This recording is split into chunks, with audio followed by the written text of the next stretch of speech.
তোমার বেহায়াপনা সব কিছু দূর হয়ে যাবে। সুবহানাল্লাহ। এখন আসি আমরা নামাজের ভিতরে এবং বাহিরে ফরজ কয়টি কেউ জানেন?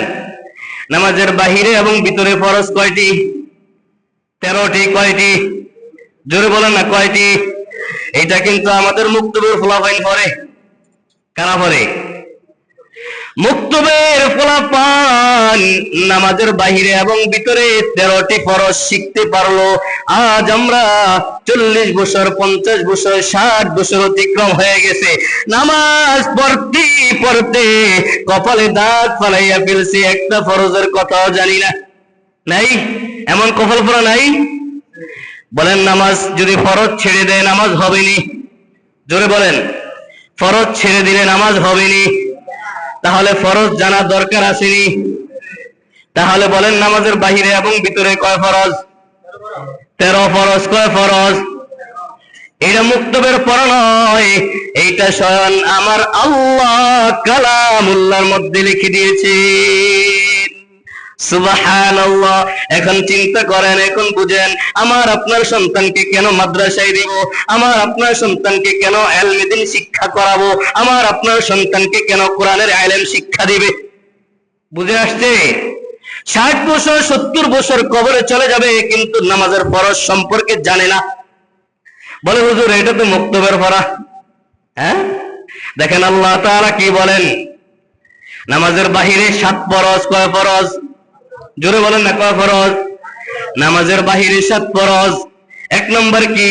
শরীর পাক। জোরে বলেন 1 নম্বর কি? শরীর পাক। আল্লাহ তাআলা বলেন সূরা মায়েদার, কোন সূরা? সূরা মায়েদার মধ্যে আল্লাহ তাআলা বলেন ওয়া ইন কুনতুম জুনুবান ফাত্তাহহারু। কে বলছেন? ওয়া ইন কুনতুম জুনুবান ফাত্তাহহারু। আল্লাহ তাআলা বলেন 1 নম্বর শরীর পাক। বলে বান্দা তুই যখন আমার সামনে দাঁড়াইবি তোর শরীর পাক পবিত্র আছে কিনা পবিত্র করে নি। কে বলছেন? আল্লাহ তাআলা বলেন। বলেন এখন বলেন এটা কি মুক্তবের ফলাফলের পড়া নাকি আমাদের সকলের পড়া? তাহলে 1 নম্বর কি? শরীর পাক করা। 1 নম্বর কি? জোরে বলেন 1 নম্বর কি? শরীর পাক করা। 2 নম্বর কি পাক করা? কাপড় পাক করা। কি পরা?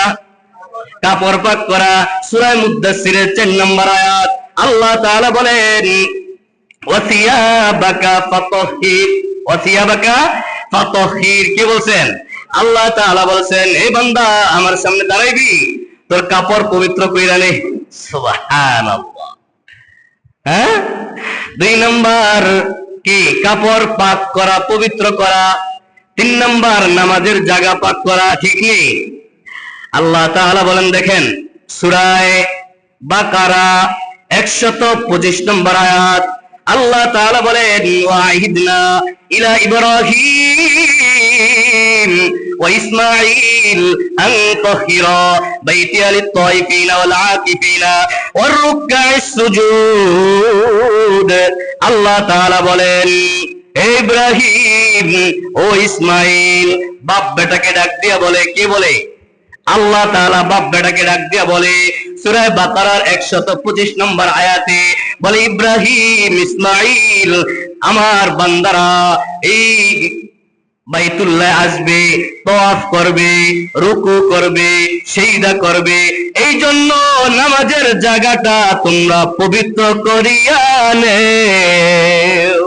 সুবহানাল্লাহ। তাহলে কয় নাম্বার পাইলাম? 3 নম্বর নামাজের জায়গা পাক। 4 নম্বর 17 রাকা। কি রাকা? 17 রাকা। পুরুষের জন্য নাভি থেকে হাঁটু পর্যন্ত, আর মেয়ে মহিলাদের জন্য মাথা থেকে পায়ের পাতা পর্যন্ত। একটু যদি ফাঁক থাকে 2 সেকেন্ডের জন্য যদি ফাঁক হয় ওযু ভেঙে যাবে। ওযু ভাঙলে নামাজ থাকবে? জোরে বলে নামাজ থাকবে? তো আল্লাহ তাআলা বলেন 4 নম্বর 17 রাকা। কি রাকা? 17 রাকা। সূরা আরব 31 নম্বর আয়াত আল্লাহ তাআলা বলেন ইয়া বানি আদম খুযু যিনাতাকুম ইনদা কুল্লি মসজিদ। আল্লাহ তাআলা বলেন প্রত্যেক নামাজের পূর্বে তোমরা পরিপূর্ণ ভালো ভালো সুন্দর পোশাক পরো যাতে করে তোমাদের 17 টাকা থাকে। সুবহানাল্লাহ। কোন মুক্ত ভরা? এটা কি মুক্ত ভরা? তাইলে 4 নাম্বার কি গেল? 17 টাকা কি গেল? 17 টাকা। 5 নাম্বার কিবলামুখী হওয়া। কি মুখী হওয়া? কিবলামুখী হওয়া। সূরা বাকারার 144 নম্বর আয়াত আল্লাহ তাআলা বলেন, ফাওয়াল্লি ওয়াজহাকা শাতরাল মসজিদিল হারাম। সুবহানাল্লাহ। আল্লাহ তাআলা বলেন, ওগো আমার নবী, ও আমার হাবিব, আপনি বাইতুল্লাহর দিকে ফিরাইয়া নামাজ পড়েন। সুবহানাল্লাহ। তাহলে 5 নম্বর কি? কিবলামুখী হওয়া। 5 নম্বর কি? কিবলামুখী হওয়া। 6 নম্বর ওয়াক্ত মতো নামাজ পড়া। কি পড়া? ওয়াক্ত মতো নামাজ পড়া। আল্লাহ তাআলা বলেন, ইন্নাস সালাতা কানাত আলাল মুমিনিনা কিতাবাম মাওকুতা। আল্লাহ তাআলা বলেন, ওয়াক্ত হলে ওয়াক্ত মতো নামাজ পড়ে নাও। হ্যাঁ? 7 নম্বর কি করা? নিয়ত করা। কি করা? নিয়ত করা। নিয়ত ছাড়া কোনো আমলে গ্রহণযোগ্য না। নিয়ত ছাড়া কোনো আমলে গ্রহণযোগ্য না। নিয়ত করাই লাগবে। আমি ঘর থেকে বের হইলাম কেন? জুমা নামাজ পড়বো। এটা আমার নিয়ত। এটা আমার কি? নিয়ত। দেখেন বুখারী শরীফের 1 নম্বর হাদিস, আকায়ে নামদারে তাজদারে মদিনা সরকারে দো আলম মুহাম্মদ আরবি সাল্লাল্লাহু আলাইহি ওয়াসাল্লাম কি বলেন? ইন্নামাল আমালু বিন্নিয়াত। সমস্ত আমল নিয়তের উপর নির্ভরশীল। নিয়ত করবেন, আমল হবে। নিয়ত করবেন, ওই আমল বিনষ্ট হয়ে যাবে। তাহলে নামাজের বাহিরে এবং ভিতরে কয় ফরজ? 13 ফরজ। বাহিরে কয় ফরজ? 7 ফরজ। বাহিরে কয় ফরজ? 7 ফরজ। ভিতরে 6 ফরজ। ভিতরে কয় ফরজ? 6 ফরজ। দেখেন 1 নাম্বার আল্লাহ তাআলা বলেন সূরা মুদ্দাসসির 3 নম্বর আয়াত, ওয়া রাব্বাকা ফাকাব্বির। ওয়া রাব্বাকা ফাকাব্বির। আল্লাহ তাআলা বলেন, বান্দা যখন দাঁড়াইবা তখন আল্লাহু আকবার বলে নিয়ত বাঁধো। সুবহানাল্লাহ। 2 নম্বর আল্লাহ তাআলা বলেন, দাঁড়াইয়া নামাজ পড়তে হবে। কি কইরা? দাঁড়াইয়া নামাজ পড়তে হবে। সূরা বাকারার 238 নম্বর আয়াত, ওয়াকুমু লিল্লাহি কানিতিন।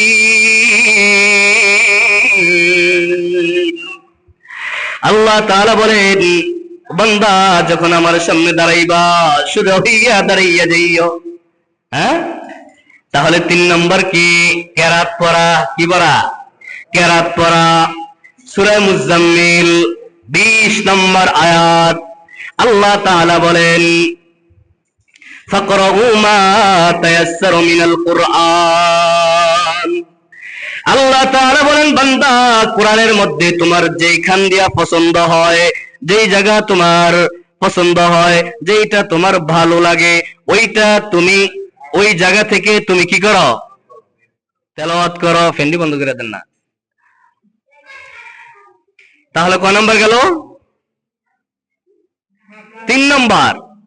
4 নাম্বার রুকু করা। 5 নাম্বার সিজদা করা। দেখেন আল্লাহ তাআলা বলেন সূরা হাজর 77 নম্বর আয়াত আল্লাহ তাআলা বলেন, ইয়া আইয়ুহাল্লাযীনা আমানুর কাউ ওয়াসজুদু ওয়া'বুদু রাব্বাকুম ওয়াফআলুল খায়রা লাআল্লাকুম তুফলিহুন। আল্লাহ তাআলা এই এক আয়াতের মধ্যে বলছেন, হে ঈমানদারগণ, তোমরা রুকু করো, সিজদা করো। সুবহানাল্লাহ কইতেন না? 6 নাম্বার কি করা? আখিরি বৈঠক করা। তাহলে কোরআনের দলিল দিয়ে পাইলাম নি আমরা? ফরজ কয়টি? 13টি। কয়টি ফরজ? 13টি। একটা ফরজ ছুঁইটা গেলে নামাজ বাদ। একটা ফরজ ছুঁইটা গেলে নামাজ বাদ। আর ওয়াজিব ছুঁইটা গেলে জরিমানা হইয়া বাস ঠিক হয়ে যায়। সাহু সিজদা দিলে কি হয়ে যায়? ঠিক হয়ে যায়। কিন্তু ফরজ ছেড়ে দিলে নামাজ বাদ। একটা হাদিস শুনেন, বুখারী শরীফের 557 নম্বর হাদিস। রাসূল বলেন, হযরত আবু হুরায়রা থেকে বর্ণিত, আন আবি হুরায়রা রাদিয়াল্লাহু তাআলা আনহু আন্না নবী সাল্লাল্লাহু আলাইহি ওয়াসাল্লাম দাখালাল মসজিদ। আবু হুরায়রা রাদিয়াল্লাহু তাআলা আনহু বর্ণনা করেন, তিনি বলেন রাসূল সাল্লাল্লাহু আলাইহি ওয়াসাল্লাম মসজিদে প্রবেশ করলেন।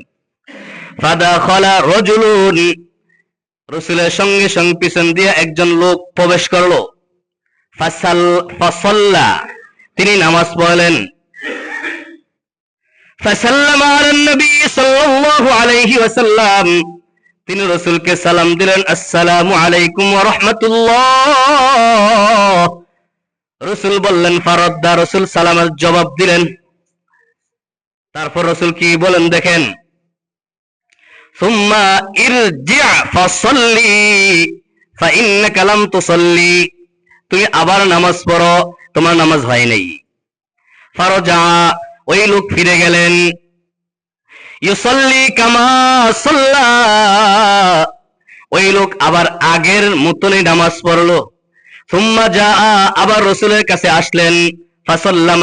ফাসাল্লামা আলান নবী সাল্লাল্লাহু আলাইহি ওয়াসাল্লাম ফারাদ্দা, রাসূল সাল্লাল্লাহু আলাইহি ওয়াসাল্লামকে আবার সালাম দিলেন। সালাসান, এভাবে তিনবার। কয়বার? জোরে বলেন কয়বার? রাসূল বললেন তোমার নামাজ হয় নাই, তোমার নামাজ হয় নাই। কোন একজন যদি নামাজ পড়তে আসেন, আপনি নামাজ পড়লেন, অন্য যদি আমি কই আপনার নামাজটা হয় না, আবারই পড়লেন, আবার যদি কই আবারই পড়লেন, দ্বিতীয়বার কই হুজুর আপনি বেশি বুঝেন, আমাদের ওই হুজুর তো এটা বলছে, আমাদের ওই হুজুর তো এটা বলছে, আপনি বেশি বুঝেন, কমু না আমরা? এটা ঠিক না, এটা কি না? ঠিক না। যারা আলেম, যারা ইমাম সাহেব, খতিব সাহেব, তারা এভাবে সামনে বসে না, এভাবে সামনে বসে না, এই মসনদে এভাবে বসে না। 17 বছর পড়াশোনা করে এই জায়গা বসে, ঠিক না? এজন্য এটা আদব না। সুন্দর কইরা ভাষা আছে, এই সুন্দর কইরা বলবেন, যদি আপনাদের সম্মতি না হয়। বুঝে আসছে? রাসূল কয়বার ফিরিয়ে দিয়েছেন? 3 বার। ওই সাহাবী কি বলছেন? ওয়াল্লাযী বা'সাকা বিল হাক্কি, এ আল্লাহর রাসূল, আল্লাহর কসম কইরা বলি, আপনাকে আল্লাহ সত্য দিয়া পাঠাইছেন। সুবহানাল্লাহ। ফাআল্লিমনি, আমাকে শিখাইয়া দেন, আমি পারি না। সুবহানাল্লাহ কইতেন না? কি সুন্দর আচরণ। রাসূল সাল্লাল্লাহু আলাইহি ওয়াসাল্লাম বললেন, ফাকালা ইযা কুনতা ইলা সলাতি ফাকাব্বির, যখন তোমরা নামাজের জন্য দাঁড়াইবা, তখন আল্লাহু আকবার বইলা শুরু করবা। এখন বলেন রাসূল কি বলছেন? যখন তোমরা নামাজে দাঁড়াইবা কি কি বলে শুরু করবে? এনা বিসমিল্লাহ আছে, আউযুবিল্লাহ আছে? আমার কথা কোন? আমার কথা। প্রথম কোরআন দিয়ে দলিল দিলাম, এখন হাদিস দিয়ে, বুখারী শরীফের 557 নম্বর হাদিস। এখন বইলে, এখন কি আমার কথা? বানানো কথা? কে বলছেন? রাসূল সাল্লাল্লাহু আলাইহি ওয়াসাল্লাম বলছেন। রাসূল বলছেন ইদা কুনতা, যখন নামাজের জন্য দাঁড়াইবা, ফাকাব্বির, তোমরা তাকবীর বানবা, আল্লাহু আকবার। কি বলবা? আল্লাহু আকবার। সুম্মা ক্রা মা তায়াসসারা মা'কা মিনাল কুরআন, তারপর তোমরা তাকবীর বাইদা, নিয়ত বাইদা, কোরআনের যেখান থেকে ভালো লাগে ওইখান থেকে পড়ো, যেখান থেকে ভালো লাগে ওইখান থেকে পড়ো। কি বলছেন? রাসূল বলছেন। তারপর কি বলেন দেখেন, সুম্মারকা হাত্তা তাতমাইন্না রাকিআন, তোমরা ধীরস্থির গতিতে তোমরা রুকুতে যাও। কি গতিতে? ধীরস্থির গতিতে রুকুতে যাও। এখন তো আমরা মাশাআল্লাহ দেখি রুকু দেয়, এমন ভাবে রুকু দেয়, এক রাকাতের সঙ্গে কিছু কিছু মানুষের 4 রাকাতও শেষ। আস্তে আস্তে নিয়ে কমে যাবে। তো রাসূল কি বলছেন? সুম্মারকা হাত্তা তাতমাইন্না রাকিআন, হাত্তা তাতমাইন্না রাকিআন, তোমরা রুকুতে যাও, ধীরস্থির গতিতে রুকুতে যাও। কি গতিতে? ধীরস্থির গতিতে। কি কোথায় যাও? রুকুতে যাও। সুম্মারফা হাত্তা তাদখুলান্না কায়মান, রুকুতে যাওয়ার পরে সুন্দরভাবে সোজা হইয়া দাঁড়াও। সোজা হইয়া দাঁড়াও। আমরা দেখো সোজা দাঁড়াতে মন চায় না, রুকুতে যাই কোনো মতে মাথাটা উঠে আবার সেই দেয়। কেউ নাই এমন নাই যে কেউ সোজা হয়ে দাঁড়ান না, মাথাটা ব্যথা করে। কিন্তু সারা নারগাঁও বাজার, নইয়ার বাজার, ফালের বাজার সব ঘুরতে পারে, কিন্তু এই জায়গায় আসলে মাজা ব্যথা করে, ঠ্যাং ব্যথা করে, কোমর ব্যথা করে, ঠিক না? আল্লাহর কাছে আসলে সব অভিযোগ, আল্লাহর কাছে আসলে সব অভিযোগ। রাগ করেন? রাগ করেন না, হাদিস বলতাছি। তো রাসূল সাল্লাল্লাহু আলাইহি ওয়াসাল্লাম বলেন, রুকুতে যাও সুন্দরভাবে ধীরস্থির গতিতে, রুকু থেকে সোজা হইয়া একবারে খাড়া হইয়া দাঁড়াইবা। কে বলছেন? রাসূল বলছেন। তারপরে কি বলেন? সুম্মাসজুদ হাত্তা তাতমাইন্না জালিসান, সুম্মাসজুদ হাত্তা তাতমাইন্না সাজিদান। তারপর ধীরস্থির গতিতে তোমরা সিজদা যাও, ধীরস্থির গতিতে সিজদা যাও। সুম্মা রফা হাত্তা তাতমাইন্না কাইমান, তারপর সিজদা থেকে সুন্দরভাবে সোজা হইয়া বসো। ফাফআল যালিকা ফি সালাতিকা কুল্লি, বলছে এভাবে 4 রাকাত নামাজ পড়ো।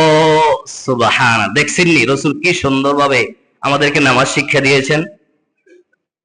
এখন বলেন, শরীয়ত আইন কোন ব্যক্তির কথায় চলবে না কোরআন সুন্নাহর কথায় চলবে? তো আওয়াজ দিয়ে কোন না, কোরআন হাদিসের কথায় চলবে না কোন ব্যক্তির কথায় চলবে? হ্যাঁ, কোরআন হাদিসে যা থাকে তাই মানবো। কোন ব্যক্তি যদি সে কোরআন হাদিস অনুযায়ী চলে তার অনুসরণ অনুকরণ করতে বাধ্য। যদি কেউ কোরআন সুন্নাহর বাহিরে চলে, সে যত বড় আলেম হোক তাকে মানা যাবে না, তাকে মানা যাবে না। বুঝে আসছে? এই জন্য কি করতে হবে?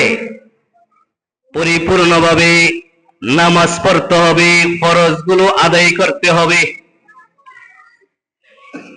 এখন আমরা অনেকে ফরজগুলো জানি না, অনেকে উড়াইয়া দেই, হুজুর নামাজের বাহিরে ভিতরে 13 ফরজ, এই মুক্তবর ফলাফাইন পড়া, এটি নুরানি ফলাফাইনের পড়া। হ্যাঁ, না না না, মুক্তবর ফলাফাইনের পড়া না, নুরানি ফলাফাইনের পড়া না, এটি আমার আপনার বাস্তবায়ন কোরআনের পড়া। হ্যাঁ, বলে আলমদিন শিক্ষা সবার জন্য ফরজে আইন। কতটুক আইন? যতটুক দুনিয়াতে চলার জন্য প্রয়োজন, নামাজ পড়ার জন্য যতটুক প্রয়োজন, ব্যবসা বাণিজ্য করার জন্য যতটুক প্রয়োজন, সংসার করার জন্য যতটুক প্রয়োজন, ততটুকু শিক্ষা গ্রহণ করা কি ফরজে আইন, ফরজে আইন। এই জন্য আমি বলবো নামাজকে ছেড়ে দিলে হবে না। আমরা রুকু করতে পারি না, সিজদা করতে পারি না, রুকু দেই রুকুর মতন হয় না, সিজদা দেই সিজদার মতো হয় না, কেরাত পড়ি কেরাত হয় না, সূরা ফাতিহাও পড়তে পারি না। 60 বছর 70 বছর আমার আপনার অতিক্রম হয়ে গেছে। কি জবাব দিব আল্লাহর কাছে? আল্লাহ যদি ডাক দিয়া বলে, হে আমার বান্দা, তোর এত ধন সম্পদ, রিজিক, গাড়ি বাড়ি সব কিছু দিলাম, তুই বুঝি আমার কালামুল্লাহকে একটু সহি করে পড়তে পারলি না? কেমন কপাল পোড়া হইলি? তুই বুঝি আমার কুদরতি পায়ে একটু সিজদা দিতে পারলি না? তুই বুঝি আমার ঘরের মধ্যে একটু যাইয়া আমার দাসত্ব আর গোলামি করতে পারলি না? তুই বুঝি আমার কাছে একটু ক্ষমা চাইতে পারলি না? তুই বুঝি আমার কাছে একটু রিজিক চাইতে পারলি না? তুই নেতা খেতার পিছনে দৌড়াস, আমার পিছনে দৌড়াও না, আমাকে একটু আমার কাছে সাহায্য চাও না? গভীর রজনীতে নেতার পিছনে দৌড়াও যেমন কেউ না দেখে, কিন্তু মালিকের পিছনে গভীর রজনীতে তুমি দৌড়াও না। এই জন্য দোস্ত একটু চিন্তা করলা না?